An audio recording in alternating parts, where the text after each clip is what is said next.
Well, I guess we're gonna have no video, so oh well. Yeah, that's fine. Well, today I'm here with Luke Cooper, the head boys basketball coach at Woodlawn High School. This is going to be something a little bit, I guess if you want to say you're my third coach on. Second coach that I've had Lance Bolt on, he's done, but it was different circumstance. It was talking about senior high athletes camp over at Oil Belt, and then I've had some junior high coach on. I had a junior high coach on. Well, since summer's over with, this podcast has been mostly all about Christian Service Camp, and since the camp season is wrapped up till about March or April, we're gonna do some coaches and get some other people on. And Luke's agreed to come on, so Luke is the head basketball coach at Woodlawn High School. And if I get anything wrong, just be the first one to tell me. I'm not gonna be I'm not the first one to get everything right. So last year you guys went what, 19-13? 19-13 last year, yeah. 6-2 in the Midland Trail Conference, and Yep. so played at Mount Vernon High School with the legendary coach Doug Creel. And this is what, your third or fourth year coaching? I'm going into my fourth year here at Woodlawn. I was an assistant for 2 years, so this is my 6th year total at Woodlawn. This will be the start of my 6th year coaching. And then you coach at the junior high level, didn't you, for a year or two? Or yeah, I coached at St. Mary's in Mount Vernon for 1 year right out of high school. Okay, so you got 7 years of coaching. So before, as we do with all my guests, would you introduce yourself, tell the crowd all about who this Luke Cooper is? Yeah, so I played, like you said, I played at Mount Vernon for 4 years under Coach Creel. I was fortunate enough to start 3 of those years on the varsity team. I believe it was my senior year. We won the conference, and that was the first time in 20 years we had won the South 7 conference. So that was kind of a cool thing for my team. And then straight out of high school, like I said, I went and coached at St. Mary's in Mount Vernon for a year. Coached some good players there. One of them still playing at Mount Vernon right now, Eli Pro, actually. And then after that, I went on to Woodlawn and coached JV for 2 years under Dawson Verhines. And then when Dawson resigned, I was lucky enough to get the head job. So, yeah, that's a little bit of my basketball background. I guess you can make a joke, and I mean nothing in a bad way. I mean, you can make a joke that you're the accidental basketball coach because one swap flew and they hired you. And it happened. It happened pretty quick. At one point, when I first got hired at Woodlawn as the head coach, I'm pretty sure, I don't know this for a fact, but I'm going to go out on a limb, say I was the youngest high school basketball coach in the state of Illinois. I was 21 when they hired me to be the head coach at Woodlawn. So that was kind of something cool and something different. And we kind of built our program around that for a little bit, brought some excitement, I think. Because I know Woodlawn has a very good history of basketball. I mean, so does Mount Vernon. And I mean, Woodlawn's a storied program. I mean, if you look, Shane Winsel, Blake McKay, I mean, there's just some names to throw at you. A lot of good players, a lot of good coaches have came through there. You know, when Shane was coaching, they went to state 4 times. They got first, second, third, and fourth, so we've covered our bases there. But yeah, a lot of good players. Coach Gamber had some good runs at Woodlawn. Coach Koppel had some good runs back in the day. Yeah, a lot of good coaches. And I've really been, since I started as an assistant at Woodlawn, I've done a lot of digging into their history because I always knew a lot about them. But there were some things that I was unsure of. So I started digging into that, and I got to learn a lot about their program. And just for example, one thing that I've been working on lately like tracking down our 1,000-point scorers and getting pictures of them. And, you know, a lot of schools don't have a ton of 1,000-point scorers. I believe we're at 22 1,000-point scorers right now, and 2 of them are 2,000-point scorers. So, you know, and a lot of those guys played on the same team at the same time, and there's only one ball to go around. Like, for example, Dawson Verhines, Josh Wiggs, and Casey Hammond all played on the same team, all 1,000-point scorers. So you got to think about one ball going around to 3 really good players. So, yeah, a lot of good guys to come through the programs. Something this is going to be a short question. Who are your assistant coaches? Yeah, so this year, from last year's staff, I brought back Weston Brockhouse, who played at Mount Vernon with me, good buddy of mine. Jeff Burkett, who was our grade school coach the last couple of years. He resigned at the grade school and is full-time at high school now. And then my uncle, Rob Flanagan, who coached at Richland County High School for the past 25 years. So those will be my three guys this year. Some good teams at Albany, so Yeah, Rob Flanagan's a name known around Southern Illinois, so that's good on any staff. And yeah, no, he brings a ton of knowledge, and just having him around this summer has been awesome. And everybody's probably asked you this question, but I'll try to keep it short. So your brother's going to be playing for you, Kyle Cooper. Correct. And he played the last few years at Waltonville High School. Very good player. And I know what a lot of people can say. Like, oh, he's your brother. But no, like, if you watch film, he's a good player. Like, how are you going to try to navigate some of that? Yeah, so it's kind of always been something that I dreamed of doing, coaching him. I got the opportunity to coach him when he was younger a little bit, so that was always pretty cool. And, they had a really good team at Waltonville. They made some really good runs. So him choosing to come over and play for us is awesome. We're going to try to, like you said, he's a really good player. He's two-time All-Staters. All-Staters a sophomore and a junior. That doesn't happen much. He's going to be a 2,000-point scorer within the first 5 to 6 games of this season. So kind of his stats speak for himself. There's no arguing with it. Kyle's a really, really good player, and I'm not just saying that because he's my brother. I'm saying that because, like I said, the numbers and his accolades speak for that. But yeah, I'm excited to try to coach him and do some different things with him. I think we're going to be able to run him off a lot of screens and hopefully get him a lot of good looks. I mean, and you got some good role players. You got Kylan Moser from Weber Township High School. You got Tyson Frick back. Landon Kirkpatrick, they say he's supposed to be pretty good from Woodlawn Grade School. Yeah, Lincoln, yeah. Yeah, Lincoln, my bad. I'm horrible with names, so. Yeah, and then we bring back, so I'll just kind of run over that real quick. We bring back Luke McKay, who was an All-Stater last year, honorable mention All-State. So he's really, really good player. Blake's brother, like you were talking about Blake earlier. Bring back Tyson. Obviously got Kylan. Bring back Ian Bennett, who's going to be a sophomore. Bring back Tucker Downs, who's going to be a sophomore. Bring back Logan Heater, who shoots the crap out of the ball. He'll be a senior. And then bring back Baylor Rowley, who kind of does a little bit of everything for us. So we're going to have a lot of size this year. Baylor is 6'4", 6'5". Tyson's 6'4", 6'5". Kylan's about 6'4". Luke's about 6'3", 6'4". So we got some good size across the board this year. I'm pretty excited about that. That's pretty good for a 1A team because it's hard. You don't see that very often. I mean, especially for a small school. I mean, and I'm not knocking any small school down because, I mean, Mount Vernon or Centralia or Marion, I mean, I don't know what they feed them, but they're like 6'8", 6'9". But for a 1A school, 6'3", 6'4", 6'5" across the board is pretty good. Absolutely. So, absolutely. Do you have the schedule in front of you that you could mention to the audience, or? I don't have it all set in stone, but I have a few things. Yeah, if you're needing some specific questions, I think I have them. Any exciting games, the fans?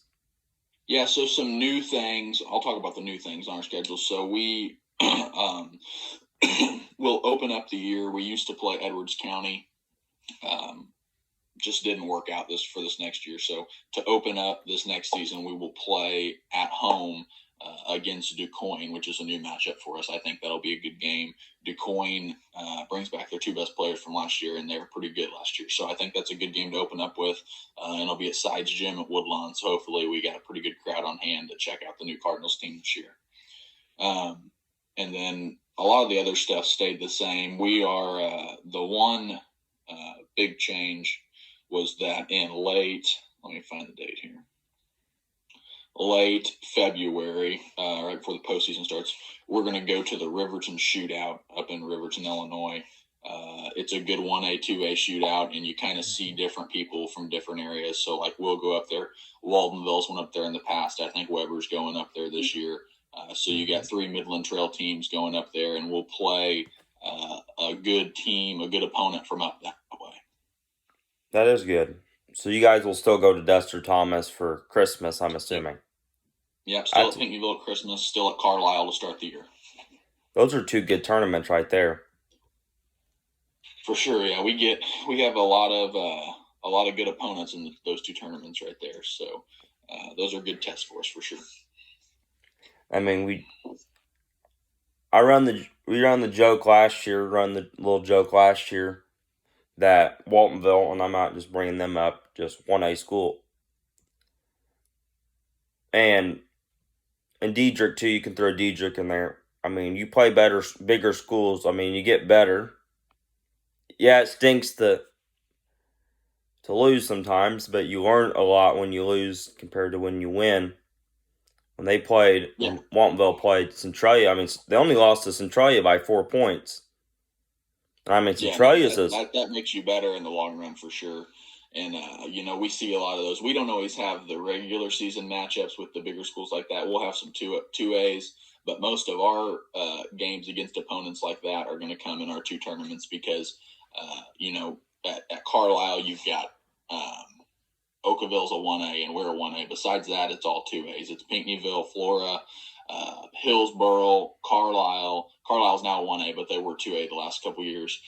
And then when you go down to Pinckneyville at Christmas, you can see 1A through 3A. You can see Olney, who's been 3A in the past, Murfreesboro, who's been 2A, 3A, Pinckneyville, been just constant good opponents down there. I mean, when you go to Pinckneyville, there's not a bad game.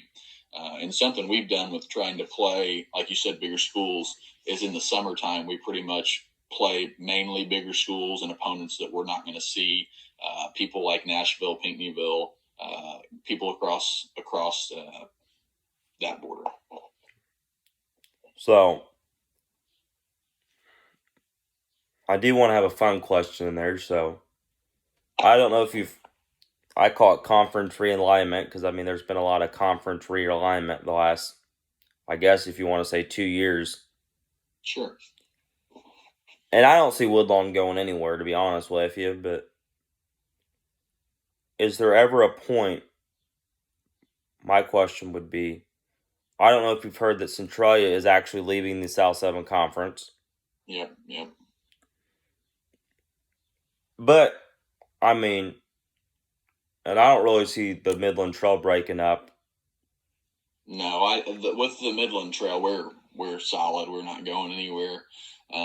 There could be some tweaks to come in the years. I think there's some teams that we've been looking at adding, maybe, but no way we're going anywhere anytime soon. And I think the Midland Trail's in a great spot. We've got a good amount of teams, and I think that honestly we're just going to grow. Truthfully, there's some teams that have been looking to get in and that we've been trying to get in. So hopefully that can happen and we can just continue to grow our conference because we've got a really, really good conference. I mean, the last couple of years it's been phenomenal, and you're looking at this year, between Waldenville, Weber, and us having 3 of hopefully the better teams in the state in the same conference. Because, I mean, it's always a good basketball conference. I mean, enough against the South 7, but this is my kind of preference. I think the South 7 will dissolve. Yeah, it's in a tough spot right now. Centralia getting out of there, and they've kind of been there forever, and Highland's coming in. So how are they going to react to Centralia leaving? So yeah, it's in an interesting spot right now. So, and some of those bigger schools don't have a ton of options on other places they can go and conferences that'll be accepting of them. So yeah, that'll be interesting to see what happens with all that. So my next question would be for you is, you came into Woodlawn High School as the head coach. So you became in as the assistant coach at 19, I'm assuming. Yes. And then you came in as the league guy at 21.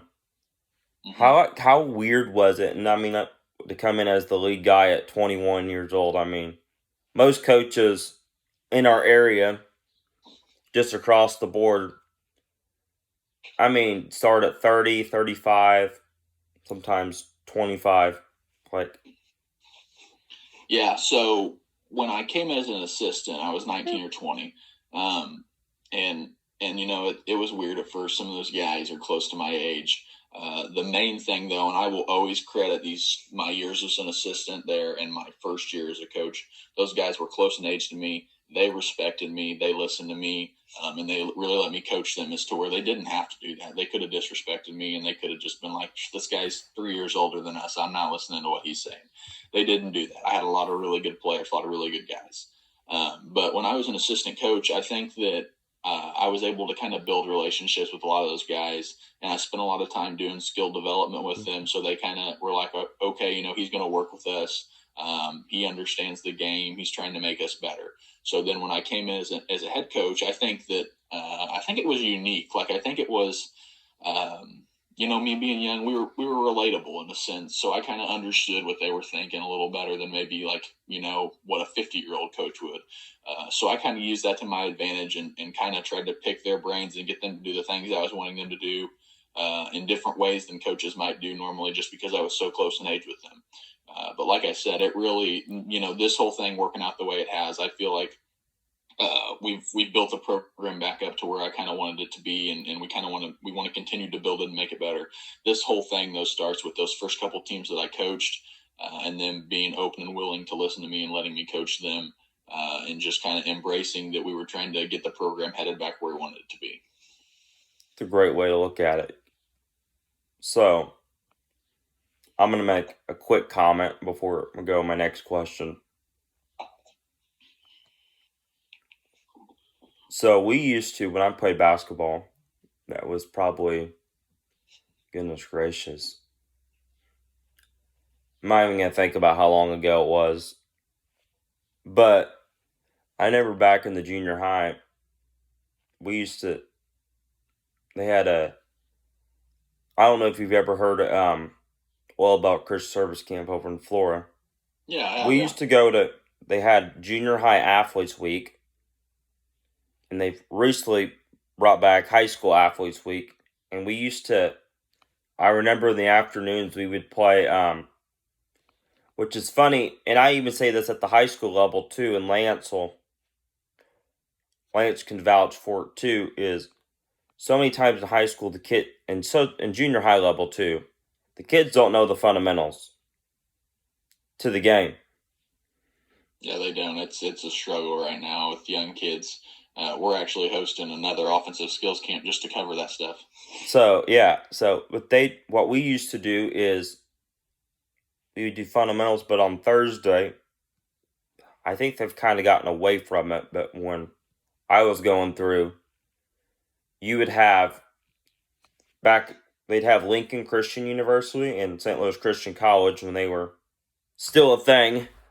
Mm-hmm. I mean, yeah, it's not SIU Carbondale or U of I, but I mean, he had some big boys and got to put scrimmage against them, and that was really cool. And then what else did we do? That's pretty cool. That's a cool experience. We did a mud run to see that was really cool. Those are just some fun memories that back in my, I guess if you want to say, athletic days. Yeah, no, those are good memories. Let's see if I got any. Oh, I have a good one. I have a good memory. So, my 8th grade year, we were playing in the regional championship. I was at Rome at Fairfield, against Fairfield, at Fairfield. And I remember that was the day I got braces on. And I go up for the rebound, and this kid that was bigger than me hits me in the mouth. And my mouth was just on. You ever had that feeling where your mouth just fills on fire? Yeah. I know that was probably I haven't had braces, but I've had many players with braces that just get jacked in the face and they bleed everywhere. And I didn't bleed, but it just hurt so bad. It's just funny that my memories of playing. That's the memory that sticks out. Yeah. So, do you have any fun memories you can share as a coach or player? Oh, let me think. As a player, as a player, a couple fun memories. I'll try to do one at every level. So when I was in grade school, we had a pretty good team my seventh grade year, and we made it to the state tournament, and we had a pretty good group of guys, good friends of mine. I still talk to them pretty frequently. But that was a pretty good memory there. And then in high school, we had tons of good memories. I had a lot of good guys on my team. A lot of really close friends of mine, still talk to them to this day. And like I said, winning the conference for the first time in 20 years was awesome for us to be able to do that for the program at Mount Vernon. Coaching-wise, some fun memories. When I was at St. Mary's, it was kind of funny when I interviewed to be the grade school coach there. They told me when I got the job, they said, "Luke, we don't expect you to win any more than one game this year." They were like, "We're not, we're really young. We don't have many eighth graders. We just don't know how we'll fare against other big eighth grade teams." So they told me, if you win one game, great.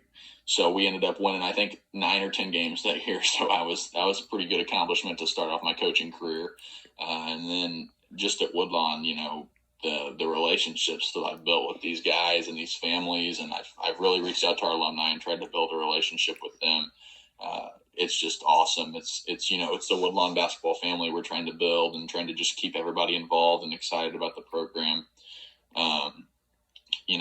We've had some good memories game to game. Trying to think of a couple. Last year, Baylor Rowley hit a game winner against Greenville, hit a 3 with about 5 seconds left. Great memory, great win for us. Greenville was ranked 23rd in the state at the time. We were unranked at the time. It was a huge win for us. A couple years before that, we're playing Sandoval at home, and we're down, I want to say 1 with maybe 8 seconds left. We throw it the length of the floor. We catch about the half line. Wyatt Rowley takes a few dribbles and lays it in. I want to say we were down 2 because it tied it, sent it to overtime. So kind of just made a play out of nothing. But, yeah, there's the list of memories is just endless. The game of basketball has been really good to me. I've been part of a basketball team since I've been in probably first or second grade. So it's kind of just part of my DNA. Athlete. Something like that. I made a joke. My joke is now, you don't want me touching the ball. You don't want me to run. If you give me a reason to run, look out. But, so something that I want to shift gears towards is, this is a non-basketball question, is, it kind of can be. You got a wife now, and you guys got a kid, right? Yep, Fletcher. So, coaching takes a lot of sacrifice on families, and getting to talk with some coaches over the last few years. I won't name any names because we'd be here all day, and that's not the goal. So, how do you balance, I guess, coaching, teaching PE at the high school, and family time? Yeah, this is a great question. So obviously, before Fletcher, I was gone a little more. I've tried to limit that as much as possible now. Obviously, I want to be around, but it starts with my wife. I have the best wife. She lets me do whatever I need to do to get our program prepared for practice, game, whatever we got to do. She spends many hours in the gym and up at the school just helping me with things and just being supportive is the main thing. It's hard. This season will be a good test for us because we'll see how it goes when I'm gone a lot with games and stuff. But, like I said, it all starts with her and trying to balance that it's a juggling act because I'm the type of person that I'm very invested in the things I'm doing. For instance, the 4 things really I'm super invested in is obviously my family, my wife, my son. I'm very invested in making Woodlawn basketball as good as I can. I'm very invested in making the PE program at Woodlawn as good as I can. Like those things they're in my daily life. There's not a day that goes by that I don't think about those things. So trying to balance them, it's tricky. Luckily, my wife has a lot of patience. She's very patient with me, very supportive of all the things I do. And Fletcher's 3.5 months now, almost 4 months. As he gets older, I think it will get a little easier because he can start coming in to the school when we're doing things and being around. But yeah, it's really just comes down to her having patience and her being very supportive of what I'm doing.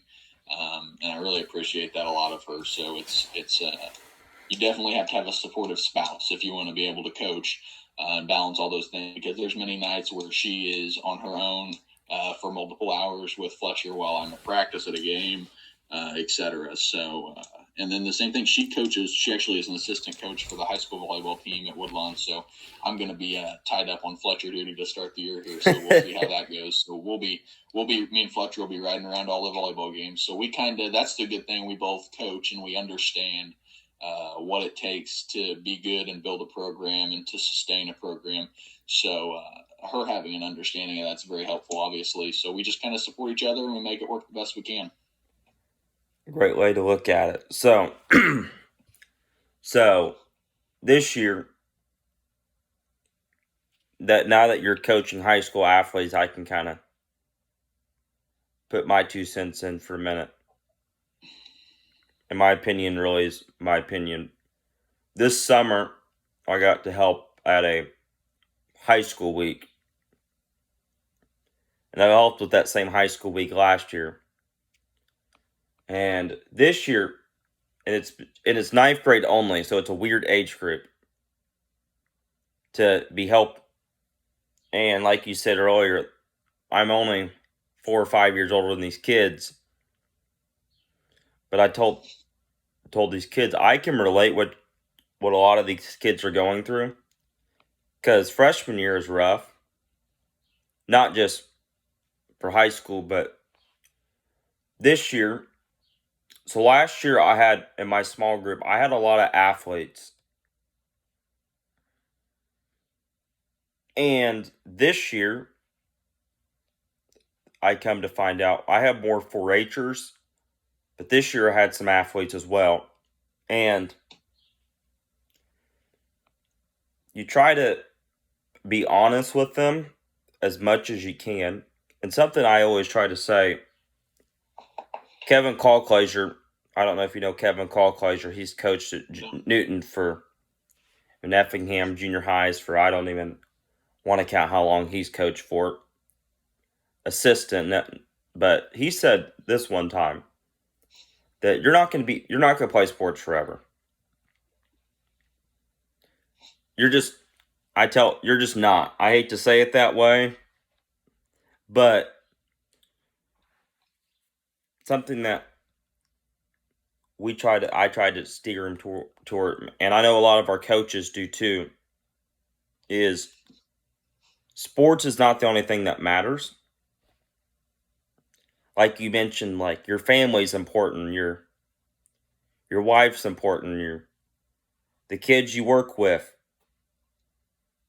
But something that I will recommend vouch for is FCA, Fellowship of Christian Athletes. And in Mount Vernon, it's Brett Fullerton. I'm assuming, yeah, it's Brett Fullerton is still doing Brett it. Does Woodlawn too. He comes into our practices frequently, multiple times a week. Yeah, and then I know, actually, funny story about him. I've actually met the people that run FCA at the top one time, so that's pretty cool. And I've met some others. Nate Whistler, if you know who Nate Whistler is. Oh yeah, I know Nate. I've done some camps with Nate. Kerry Heislapple from Effingham. Those are just to name a few. But which is funny is a lot of our students, and I've always, and Luke, I don't know if you're the same way either. I've always been the why question guy. Why do you do it this way? And you're like, he said, why do you ask the why questions? And the reason you ask the why questions, because if you don't have an answer for something, don't you think you should change it? Like, you know what I'm saying? Yeah. Yeah, there needs to be a reason for everything. And I kind of the old joke that I tell the kids is you are a better athlete than I am. I said, this is your stopping ground Monday through Friday. How you treat people, how you carry yourself. I said, but we could talk about that all day. So those are just some things bring up. So you mentioned your wife coached volleyball, you coach basketball. I'm trying to see if anything FCA. What do you guys do for FCA? That's kind of something. So FCA for us, Britt's in charge of our school for FCA. So he comes into practice. It's open door with him. So he comes in, multiple times a week. I would say he's in 2 to 3 times a week. When he's in, he talks with our players. He prays with us daily. He comes to most games. Britt's been an awesome resource for us. He provides us with different meals and brings in Powerade for the guys. They love that. He is, like I said, at most games.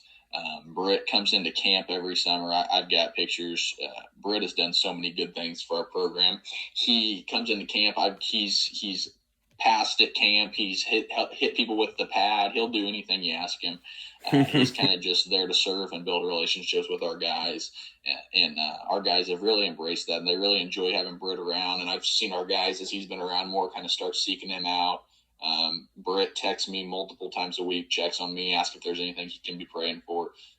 Britt is just an awesome guy, and he is definitely a huge piece of our program, and he's definitely affecting kids in a positive way and doing a good job trying to help lead them to Christ. And that's the ultimate goal. And I love that. Something we did this summer is at camp this year, and we have different camps. We got Genesis camp, which is dinosaurs in the Bible. You got high school weeks, junior high weeks, elementary weeks. You got music week. That was my type of camp. Sports camp, junior high, senior high athletes, father-child camp, Niners, deeper life, special needs camp. Those are just wilderness, camp out. The list goes on. I mean, we can be here all day, but something we did this summer is we went, and it kind of with our athletes, I've talked with some of our athletes weeks deans as well, is we went with the theme this summer called ecclesia, which is a Greek word for church in the Bible. And we took that a step further for high school week. I can only speak for my week. 2 weeks I've done younger, I've done athletes weeks, I've done high school weeks, but what we did this year is we went with the word called out. And Mark Richardson, not the one from Woodlawn, but the one from Mount Carmel, he was preacher at Mount Carmel. He asked a question to the kids. He's like, you have all these distractions. You're going into high school. And once you get into high school, I mean, a lot of you will play sports, a lot of you will do clubs, a lot of you will, whatever you choose to do in high school. He said, is that going to get in the way of your relationship with Christ? And I think one of the things you guys have is, I'm going to mention somebody else, Doug Junkins from Woodlawn. For sure. And Doug Junkins, I'm going to say, I don't know if he's been around your program much. So Doug, my first year as an assistant, Doug was actually still on staff. So we coached together when you were both assistant coaches. Yeah, I know Doug very, very well. He comes in and does FCA on Wednesdays with our high school kids. And Doug and I, honestly, we probably text 2 to 3 times a week. We have a good relationship. Of course, his son's on the team right now, Titus. His son will be a sophomore. So, but yeah, Doug's awesome. Funny story about Doug. Doug used to do our Deeper Life camp, and kind of the same story as you, kind of, but not in age. So Doug did senior high athletes back in the early 2000s when he was at student minister at Calumet Street over in Centralia. Mm-hmm. Well, and then he went to St. Louis for about I want to say 10 years. Yeah, he went for a while. But he came back to, and I think Woodlawn is his first like full time preaching position. And yeah, it is correct. but what's funny is when he came back, I'm like, when he did camps, like you would assume he would do junior high athletes or high school athletes. No, he did a week called. He was the assistant dean for a week called Deeper Life, Mm-hmm. and then worked for. I think he was the assistant dean for Andrew Blunkner was dean over in Effingham, and then the next summer, I don't think Andrew did it. No, I know he didn't do it. I forget what the reason was. Well, Doug took Deeper Life over that summer, and if you ask, I wasn't a part of it, but because I was a couple years younger, but talking with some of the people who went to that week, they said it was probably one of the most intense spiritual weeks they've had in quite some time. Yeah, Doug he's an awesome guy. And then since then, obviously his kids got into high school, played sports, and it's the last week of July, and most high school programs or practicing or open gyms, and it's just hard to do it. And something that I've seen post Doug, I say post Doug, and this is kind of my inside joke, me and Tyler's joke out there. It's just not the same. Yeah. So I'm gonna have two more questions because I don't want to take too much of your time. No, you're good. So we mentioned summer workout, summer. So like, what is your idea going into like summer? Like you guys, because obviously each year you're gonna have a new team. I mean, it's not like, and no knock on anybody. I mean, it's not you're not Altoff or Christ Our Rock or one of them private schools or. So like, how do you manage summer?